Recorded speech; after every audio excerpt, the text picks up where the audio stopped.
Lone Wolf Show.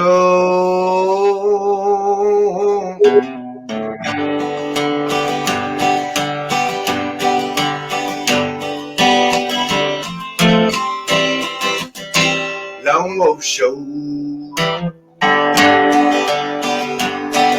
Lone Wolf Show, everybody. And I have my lovely guest, Patricia Reeves, who is actually not a guest, she's a co-host. And we have all the way from Kansas, Monica Munastera, and a special guest that joins us all the way from, well, I'd say down under, across the pond. And I think they're celebrating Beltane out there. Not sure. Tamara Von Forslon. Oops, I've disappeared. Hello. There we go. Welcome. Welcome down under, everybody. Welcome to hell. Yes. Yeah, that's great. That's great cheer. So it's Beltane there. Yes, it was Beltane. Now we're recovery mode. So it was. We had a whole week of celebrations. When we celebrate for 3 days.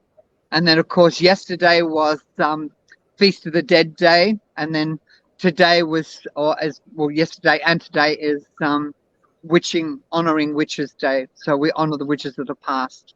So we've got 3-4 days that we do a different ceremony or different ritual to honour the past as well.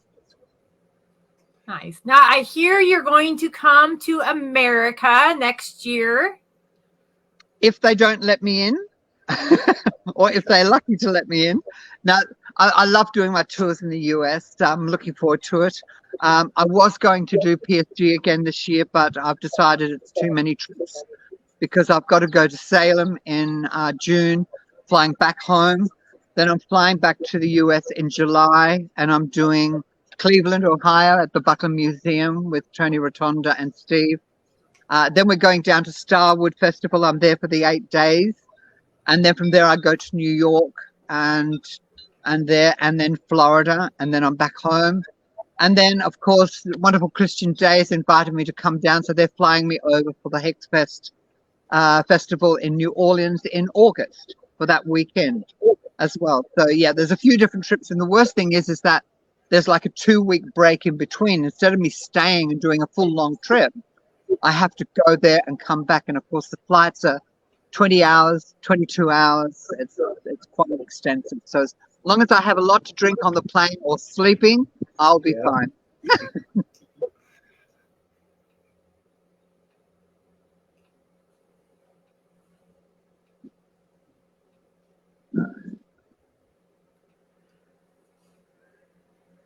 There, you're back.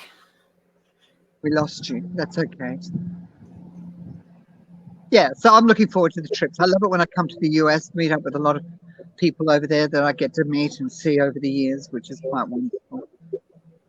Yeah. Then when's the last time you have been over to the United States? I have. When was the last time you came over? Oh, the last time, was pre-COVID. I flew there for the 2019, 2020 for both trips. And just got back to Australia before they closed all the borders down. So I was lucky, but both those times were at PSG with Selena Fox as a guest, and then at the Buckland Museum and a few other places as well. But yeah, I love coming back to the States. And of course, the funny thing about me and Selena Fox is we've known each other for over 40 years. We did a documentary together 40 years ago, and because of both having such busy schedules, we never actually got to meet until 2019. So all the time we were liaising and talking and connecting, but we never got the chance to meet each other until I came across the PSD and we joined up there. So it was quite exciting for me as well. So who are you looking forward to meeting this time that you haven't got to meet in person yet? Oh, everybody. I don't look for meeting certain people. I'm doing a secondary book to my pagan elders or pagan and witch elders of the world. But instead of it being past and present, I'm actually making it present and future. So I'm going to be talking about all the new young ones, the elderlings, as I call them, coming up through the ropes and going to take on the world when all of us old farts have died and kicked the bucket.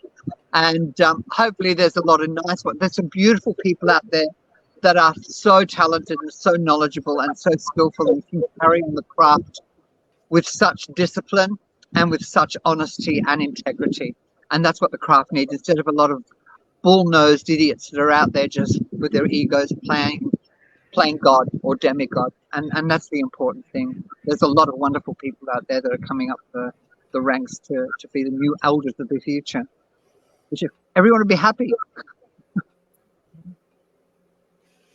Tomorrow, there was recently like a big gathering called the Parliament of World Religions, and a lot of folks in America, like Mr. Obronzel, went to that function, and I know that Selena Fox's, I think one of her priestesses went to that function and took the main stage.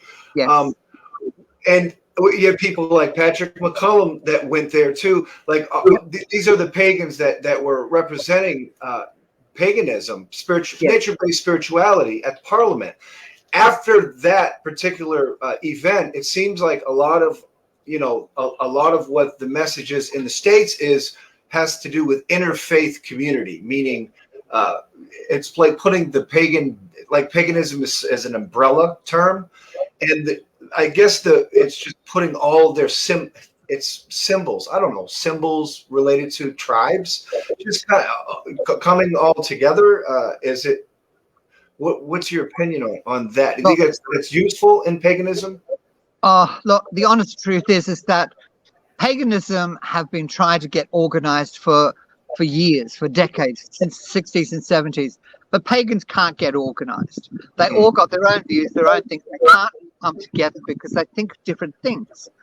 And the thing is that the truth about elders is we've all got egos. So I've got my way, you've got your way, but we all need to come together. And they've tried it several times. They've come together with the Grand Council of Elders, they've come together with the Grand Council of Witches, they've come together with this, and they've all tried doing that, but there's always somebody that can't be involved, and that's the sad thing about it. I think the Parliament of All Religions is perfect. It brings balance, and it brings also an acknowledgement of the diversity and the eclecticism within paganism into the forum, which means there's a lot for people to talk about, because you can see black, another person sees blue, another person sees green. We all see something different, but it doesn't mean any of us are wrong. It just means we're right for ourselves and our path. And it's like looking at deity as a giant crystal in the middle of all of us. We all see a different facet, we all see a different color, but it's still the same deity. It's still God, of where our paths all lead to. We need to come together, honestly, as a world tribe, as a world thing, without all the ego, the bullshit, the bickering, the crap, the social media where, love your brothers and sisters, and then in the next minute, I hate my husband, he's a bastard, he's done this, I want to kill him and zap him, I made a doll and I'm going to stab him with it. One minute you're the perfect witch, the next minute you're the perfect idiot. So people just keep this balance, which is really sad, and that's where it's got to stop. And that's where this is where social media has taken a full direction. You've got all the organized groups that are really trying hard, the traditional elders that have fought to try and bring people together. And then you've got a lot of people out there that just want to be free and do their own thing and create their own paths and do their thing without people saying, well, this is how it should be done, because there's no way of it doing anything. There's 100 ways of doing it. So we just need to acknowledge that as much as we can. But we all need to, as I've said before on many of your more things that we've talked, the big key factor is that we've got to learn to shut up. We've got to learn to listen more, because the more we ramble, the more we talk, the less we can hear what's going on in the world. And none of us want to hear other people's bullshit. We all want to talk. And it's time that we just stopped and took the time and opened our hearts up and started listening, because we've all got our own truth and we've all got our own story. Tamara, what do you think would make a good television station based on contemporary paganism and witchcraft? What would make a good television station? Yeah, about pagan spirituality and witchcraft. What would make a good station? What would be the something that's very open and eclectic without one point of view. I think. I mean, I've watched a lot of shows and watched a lot of things, and I'm not going to big note you, Harold, but you're very good at interviewing. You're very good at talking to people because you shut up, you stop, you listen, and you let them ramble on like you let me ramble on, whether it's drivel or not. And then when it's time, you then step forward, and you always seem to have instinctive questions. Instead of it being a written form, I don't know what you're going to tell me or what we're going to talk about, because I don't like written scripts. Right. I can never follow them anyway. It's like when I have festivals, I write these beautiful big rituals that are pages long. I give it out to everybody to learn their lines, and then when we go in for the ritual, I throw the piece of paper away and just go by my own ways of thinking and go by the feel. And you're very good at interviewing, I think that, but television shows, I don't know, because I'm not really big into television shows, but I just think we need a variety. But why focus just on paganism? Why not focus on an eclectic forms of spirituality and bring everybody in? You know, we everybody, like Christian have their TVs, Buddhism have theirs. You know, everyone has. Why don't we have it a more eclectic, open spirituality, so everybody learns from all the different paths? And I mean, if you go back far enough, everyone's pagan anyway, so it doesn't really matter.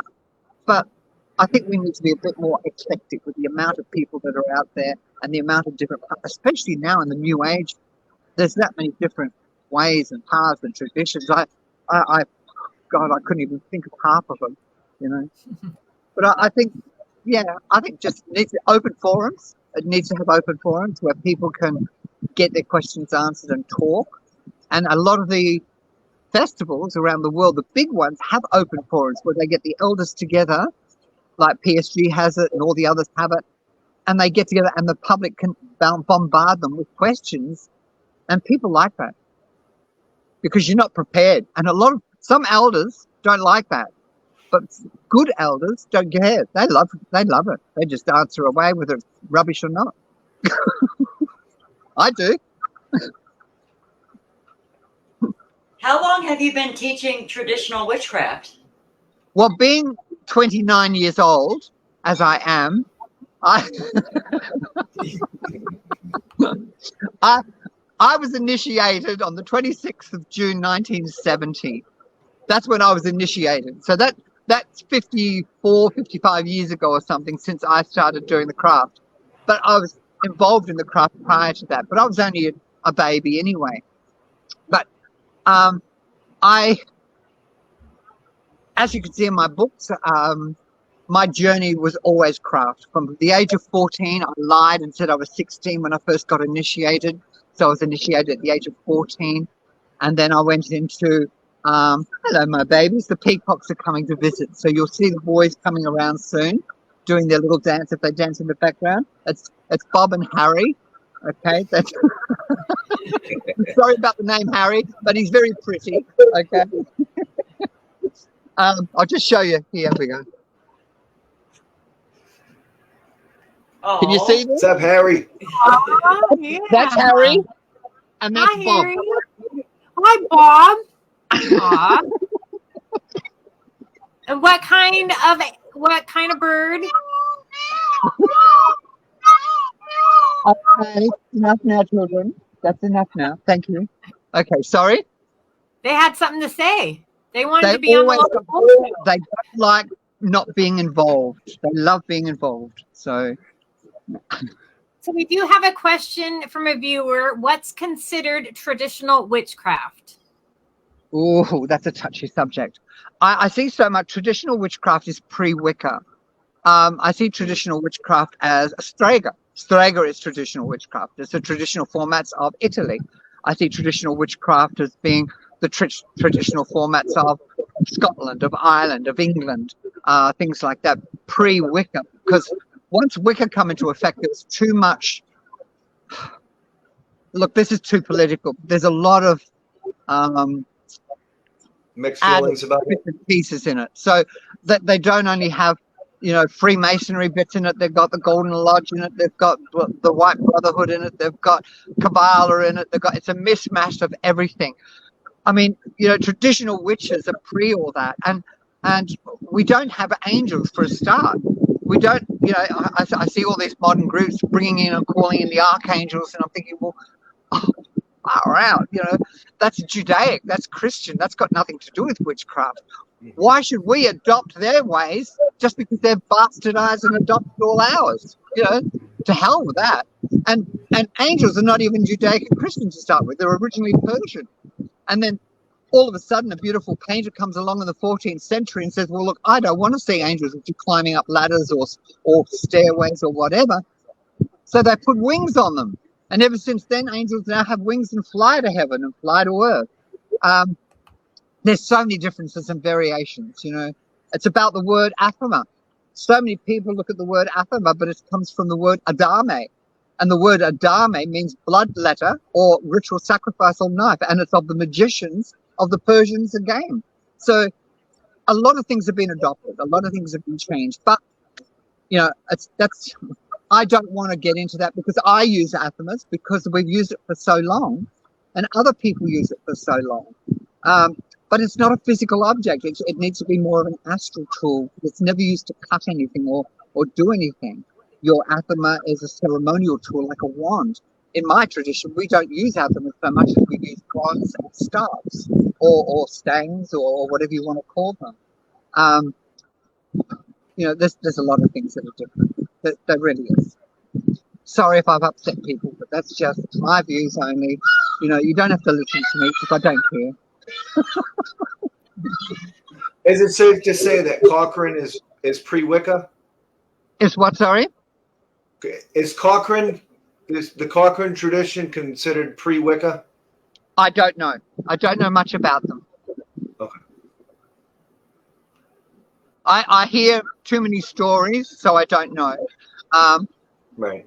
Yeah, I don't like making views on certain things until I know the facts, until I see the truths and the things. And some traditions of witchcraft are old, and whether it's Cochrane or whether it's other ones or whatever, I can't say until I know for sure. You know, they could be, they might not be, but I can only speak about my tradition and other traditions that I know are pre-Christian or pre-Wiccan or beforehand. And there's a lot of changes, a lot of differences in the world. And the thing is that we've lost the fundamental principle about ritual and ceremony within witchcraft. You know, witchcraft is a naturistic religion. It's all about nature 100%. It's not about the airy-fairiness of all the other crap that's thrown in to make it look more exciting and ritualistic and ceremonial like magicians. We need to remove that and become more grounded, more earthed as much as we possibly can. Mm-hmm. And excuse me, because I do have foul mouth. I do swear a bit. I try not to say the really bad words. But I'm Australian. I'm allowed to. Yeah. I think we're allowed 5 swear words a week. I think they gave us. Are you? Oh, well, I've done more than that in this show.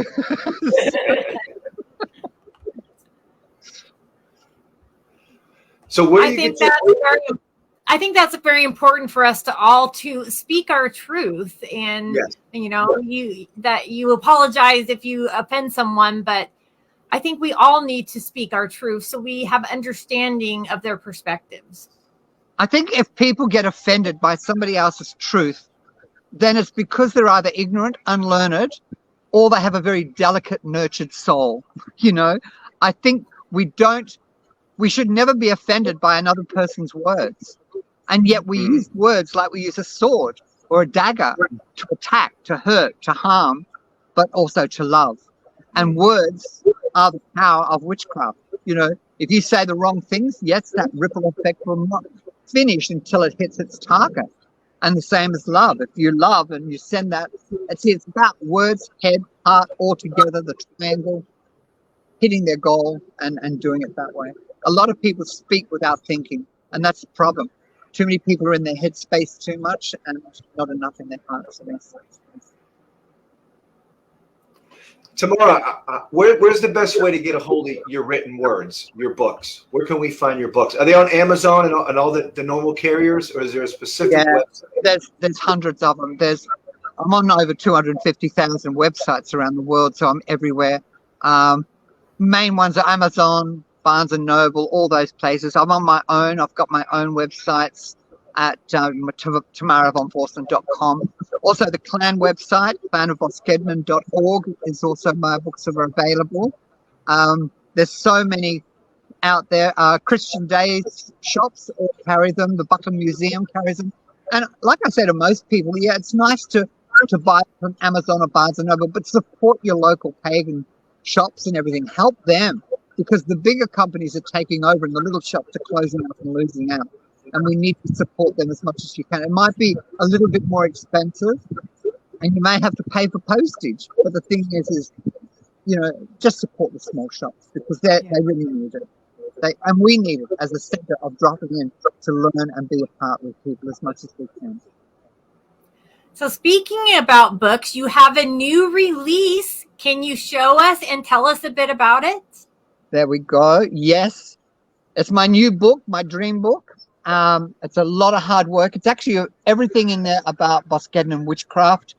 Undertitle is The Lost Magical Cornwall. So it's about a lot of things that people don't understand. They don't understand the Fae a lot. They don't understand the standing stones, the symbologies of the paths and meanings of them, the shadows that are created from them being an opening portals to the Fae or the other world. They don't understand the stones and their symbology, or the red serpent that travels, that takes us between the realms. There's so many different concepts. Also charmcraft or charms, witchcraft, all those things, powers of working with the animal energy, finding things. You don't need to go and buy gaudy stones and shrines and crystals and shiny athamas and things like this. Nature, go and find a nice tree branch. Wow, that's a wand or a staff or something. Or go and find, some snake bones or skulls or feathers, and you've got the magic of that animal that's still with you, and that tool. There's so much to find out in nature, and we forget about it. The leaves, trees, branches, nuts, fruit, flowers, it all gives us some form of magic. And there's good magic and bad magic, so it doesn't matter what it is. Bad magic can kill something. Like I use bad magic all the time if I want to kill a cancer, but then I use good magic if I want to heal a cancer. Same thing, same result, but just two different ways of doing it. Tamara, why is a rabbit's foot so lucky? I don't know where that came from. I don't think it's lucky for the poor bloody rabbit, is it? There's a rabbit running around out there with only 3 paws. That's a bit horrible, See, even the peacocks agree. They say don't come to peacocks because they don't want them to lose their paws. I think it's always been because the concept is that rabbits have always been pretty tricky and cunning, and they always on the move and things like this. But I don't know where it came from. I don't use rabbit's feet. In Cornwall, England, there's more hares than anything else than rabbits, and hares are a lot bigger. Sort of even here, one of my puppies came home and brought a big, huge 2-kilo hare in through the doggy door to give me a gift. You go, here, Mum, I brought you a gift, and it was a huge big hare that he'd hunted down and tracked and found, and of course I had to bury it and give it back to nature. But yeah, I don't know where it came from, but there's a lot of things out there. In Australia, the idea of pointing your finger at someone is highly offensive. It's the pointing of the bone. It's taboo. It's like you're cursing someone, and especially if it's to an Aboriginal, they'll probably cut your head off. If you do it, because it's highly offensive. There's so many customs that come from so many ways that I don't. Half of them I don't even take a bite. Tamara, have you ever found a 4-leaf clover? Yeah, I got several. We had a whole patch of them. What did you do with them? I've put them in the front of my Book of Shadows, and then I give them to my initiates as well. And when they're initiated, because usually, even here, we do initiations here always autumns and September or spring. And then when I come to America, we do initiations over there when I come over there as well. And I always bring a 4-leaf clover and give it to them as well, so they can put it in the front of their books of shadows as a luck symbol. And it's just something because it's from the old country, you know. I'd like to find a leprechaun more actually than a 4-leaf clover, but I haven't found one. Yeah, if I find one of them, I'm gonna put them in my pocket. Well, it'd have to be a very little one. Yeah. Just it's make gonna sure, be a mini. Yeah, make sure he knows where the rainbow and the pot of gold is. Yeah. So that's real. I really like the idea of the 4-leaf clover. I feel like it's like magic all around in nature, on all kind of different ways, and it's just fascinating why it's associated with good luck. It's like there's a lot of magic in the whole idea of it. It's natural magic. I like it. It's powerful. It makes me feel good. If you look at even the passion fruit flower, that's the most magical flower that I've seen, because in the middle it has 3 little stones that come out, then it has 5 little points that come out, then it has 7 of another thing, then it has 9, then it has 21, and then it has 100 or whatever little things around it, and they're all from whites to blues to pinks to purples. It's just so magical as a thing. But I've tried drying them, but you can't dry them, because they used to dry them as an alternative to smoking marijuana. To help people get off marijuana, we used to make a blend called the Shaman's Mix for people to get off smoking. I will need that recipe. It's easy to do. You just look it up. It's just the anti sort of. It's just so natural, and it still gives you a bit of a high, and especially if you mix it with a couple of other ingredients, but all natural as well and organic. But it's an alternative. It's really an alternative to smoking, because to me it doesn't matter what you're into, what drugs or whatever. But smoking anything, you're taking that smoke into your lungs, which is causing that effect. And it doesn't matter what it is. Even breathing over a fire does the same thing. So you've just got to be careful with what you're breathing in with that smoke. It's worse for tobacco, of course, because of the tar and the way they dry tobacco. Because tobacco is dried with 136 different poisons or toxins, and one of them is arsenic. And that's what ends up getting people in the end. Yeah. Or knick-knack, as you call it over there in America. Knick-knack. Knick-knack.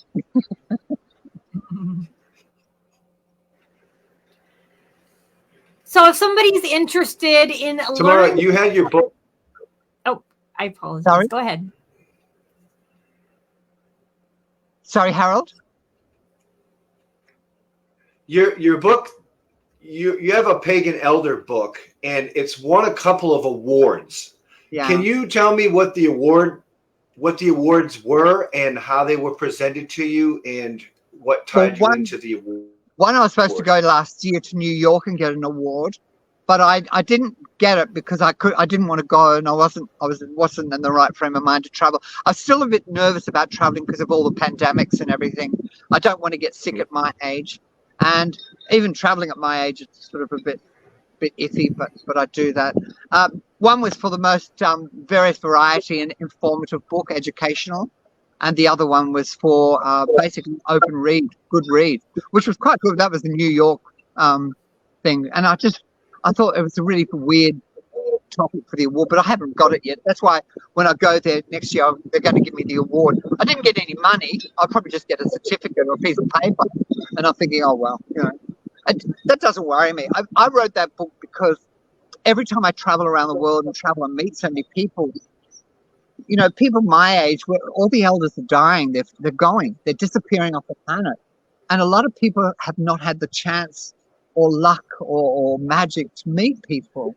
And so many people have known of them, but they have never met them. And I wanted the book to be there as a thing for my respect, to respect my elders and respect to other elders around me, of people knowing a little bit about them and understanding not just who they are because they've written a book, because there's so much more. They like myself, I fought for 6 years to legalize it in Australia. It's not the same as in America. America, you're open with open religions over there, and it's easier to create a church or a religion. In America, in Australia, right up until 89, 87, people were still being locked in prison for witchcraft and for even tarot readings. So that's why I created everything to change it and change the laws. And the eldest book is about those elders that have fought their way through history, that have paved the way, that have opened it up, for giving everybody today the freedom that they've got, because they wouldn't have it. They wouldn't have it if it wasn't for people like Selena Fox or Raymond Buckland or Oberon Zell, you know. And yes, we're all crazy people. We're all, you know, weirdos out there. But the fact is that we believed in something, and our egos helped us forge it and push it ahead to make it open. Oberon's still out there, you know, and there's a lot of Laurie Cabot's still there. She's hanging on too. And they're all great people because they've created something as a legacy and a pathway for all the millions of people that are following. And it is becoming big. Sometimes when things grow and change and we go in bursts, in the 60s, it just, craft just exploded. Then it died. Then the late 70s, it exploded again, then died. Then late 80s, it exploded, then died. And it's the same in the 2000s. You know, it's just about what happens out there in the world to make it explode or make it acknowledgeable to people. And it's the elders that we need to honor and respect and always honor. And like I say to people, whenever I travel over there, you know, go and hug them. Don't wait until they're dead and go, oh, look, I wish they were still here. I miss them. You know, no. Go and give them a bit of your energy now so they can have another day of energy of surviving, and give them their love and say, look, we love you, we care about you, we want to thank you for everything you've done. And there's a lot of elders out there struggling, and I've been trying to financially create a sanctuary in America, not for festivals, but as a sanctuary for elders, that they can go there and retire and be a community within themselves if they can't afford it, and come for themselves and be there to help each other. And that's what I've been trying to do with a few of my elders over there. Isn't that what you're trying to do, Harold? Build a little community for the elders to come and retire to? You haven't thought about that. Yeah. Ultimately, that's an endeavor that I've been contemplating for a path, I suppose. Yeah, and because we have it here. We have it here in Australia. We have it also in Germany, and I've been trying to get it done and do it in America. But the rules and the laws of the land trying to do that are quite different, quite hard. But it will happen, because I mean, I don't know how many more years I've got here on this earth. So while I'm here, I've got to make sure that it's happening. Yeah. Tamara, are you going to a terrestrial production soon? What do you mean a terrestrial production? Like, are you gonna be interviewing with BBC? Oh yes, they're doing a documentary at the moment. They've been doing it for a couple of years now, but I can't talk too much about that at the moment. It's still, I'm flying back up to Brisbane. They're flying the team down from England and Scotland to continue on filming. They've been doing that. They might come with me to America when I come. I don't know yet. But it's just something that I'm keeping a little bit under the wraps at the moment as much as possible.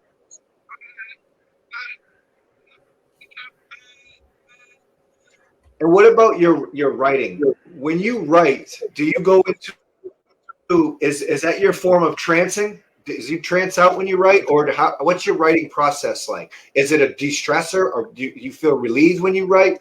Is it like a meditation? Or is it just something you like to do, an art form? I don't know. I'm like a robot. I'm just curious. I'm like a robot. Once I start on it, You're like a robot. Yeah. I mean, some of the books, you know, some books take me a year, 2 years to do. Some books take me a month.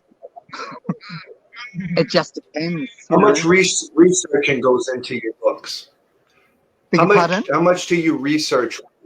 How much do you research? I make sure that I have a lot of research before I go into it. But then I've researched a lot over the years. I've studied at so many universities. I've been lucky enough to lecture and get into certain archives and things like this and do that. And that's always been important to me. And that's one of the legacies that I loved about Gerald Gardner and I loved about Raymond Buckland.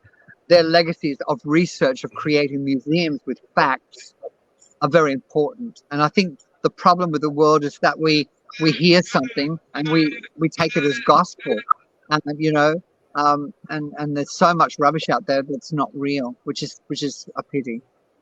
We need to do a lot of research, and it's the same as when I wrote my book on the Book of the Elders and everything. A lot of people were scared of somebody writing. A lot of them didn't think it would take off or wouldn't happen, because having all these elders together in one book and all these different traditions. And I said, I'm not interested in big noting anybody. I just want the facts of what their story has been from the beginning to the end and what they've done for the community, and then helping them by having contacts where people can connect with them as well. And I find that that's why it's worked, because even though some of them may have done some negative things or bad things in their life, we all have, but they are not what I've mentioned in the books. I don't talk of the negative publicly. Oh, I don't either. I think it's wonderful that we can have optimistical witchcraft TV programming. Tamara, are you writing anything in current? Is there anything coming out that hasn't been announced or just recently got announced out there? Like what's the newest title you have out? You just showed it. Can you say the name of the book? The newest one here, this one, is Witchcraft of Boskednan, The Lost Magic of Cornwall. And it's about the history of Cornwall. It's about the history of the magic and all the different traditions. There's over 200 things in it. There's 400 pages, I think, in it. Love the art on the cover. Who did that art for you? Is that something you created? I always have the same artist do most of my artwork, so I get them from most places.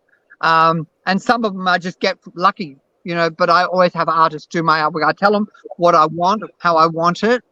My next book is going to be a doozy. And it's actually being written with somebody else. And their name was Raymond Buckland. Oh, wow. Well, that's definitely a good release. And it was something that we talked about for a long time before his passing.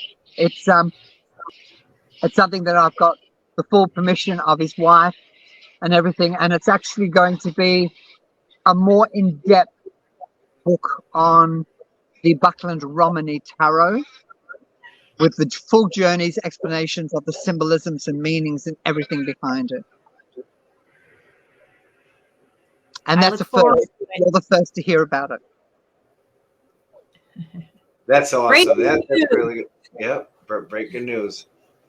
Yeah, and that will be next year before my tours. Nice. So we're just looking for a good publisher at the moment, because we're actually looking at reawakening the Buckland Tarot deck and that as well. Tamara, what's your opinion of hermetics?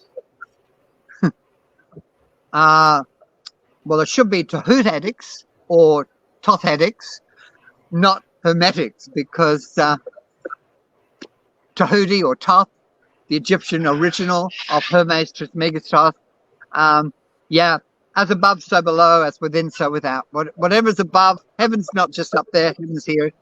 Whatever's within here, we can create. It's the full law of magic. It's what it's all about. And it's not about as within here, so without, because we all know the mind is the creative essence. It's about what's within here that we create. We need the emotion behind everything as much as we can. But yeah, I've always followed that, and I think I've mentioned that phase or that phrase in nearly every single book I've ever written, just to make sure that people understand that crossroad, that sacred spiritual crossroad that was not on the physical path, with Hecate and all that sort of thing. That crossroad is heaven, earth, within, without, or earth and the underworld within and without. And it's those crossroads that are important, that link us to everything that we call divine, sacred. Well said. Well said. Well said. Look, I'm still a rebel. Would you feel that? Beg pardon? I also am quite rogue at the moment. Good. Oh, well, I've heard you're just a bad boy, Harold. You're a bad boy. You need a good slapping. When Mama T comes over, I'll give you a little slapping. After I'll give you a hug, but I'll give you a slapping as well, because everyone needs a good slapping. I need a good slapping now and then. My initiative tell me what to do instead of me telling them what to do.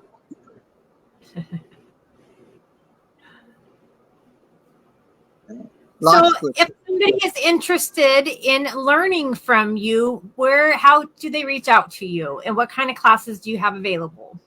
I'm only doing a couple of classes or one really at the moment, because I teach at every level. So to learn from me, they've got to be able to sign up on September, because I don't sign up through the year because I'm too busy. We sign up in September, all the new seekers, and to me, a seeker is a person that's just on a new path or studying something different. They may have studied 50,000 other paths. They may have been Alexandrian, Gardnerian, Lithuanian, Oprah Winfreyan, who cares? But when they're studying from me, they're studying the Boskednan way, and that's what a seeker is until they get to that level. When they've done that, they then go to the next stage where they can be, if they're properly prepared, be initiated, and then they learn the deeper mysteries and get into the deep side of it. And then we go on from there. There is only one initiation. The body can only have one initiation, and that's that birth and death concept, because each one after that is a elevation. It's a different thing. Initiation is done, as we know, it means that. But elevation is wanting to become a priest or priestess, or high priest or high priestess, if those are the eternalities that you like using. To me, I just like the term matriarch, patriarch, mama and papa, because to me it's not a club, it's not a community of just friends, it's a community of family. And that's the way I like it. And that's why when I created the word family, Faemily, it's basically saying that, like the Fae, we are a family, and we are of the magical family. So, and that means a lot to me, to be able to connect. And we've all got our downfalls. We've all got our bad habits. I've got more than most, I reckon. But then I'm older than a lot of people, so I've learned over the years to get a lot more bad habits. But we've also got to look at all the positive points and everything. And I've got a bigger heart than a lot of people. I love people very much, and I always will.